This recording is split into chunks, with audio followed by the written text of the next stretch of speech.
মরার পরে আমাদেরকে কবরের মধ্যে রাখা হয়, কবরের ভিতরে রেখে আমাদেরকে বলা হয়, যারা কবরে রাখে তারা বলে, মৃত্যু ব্যক্তিকে কবরে রাখার সময় বলে, বিসমিল্লাহি আলা মিল্লাতি রাসূলিল্লাহ, আল্লাহর নামে রসুলের দলে উঠাই দিয়ে গেলাম। আল্লাহর নামে কার দলে উঠাইলো? রসুলের দলে। চিন্তা করেন ভাইরা, আল্লাহর নামে রসুলের দলে উঠাইলেন কারে? কারে উঠালেন?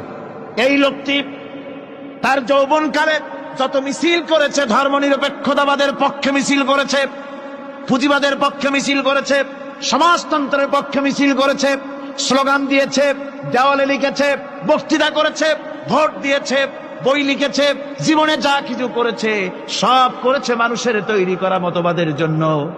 তার ভোট ইসলামের কাজে লাগে নাই, তার ইলেকশন ইসলামের কাজে লাগে নাই, তার দেওয়ালের লেখা ইসলামের কাজে লাগে নাই, তার বক্তৃতা, তার টাকা পয়সা ইসলামের কাজে লাগলো না।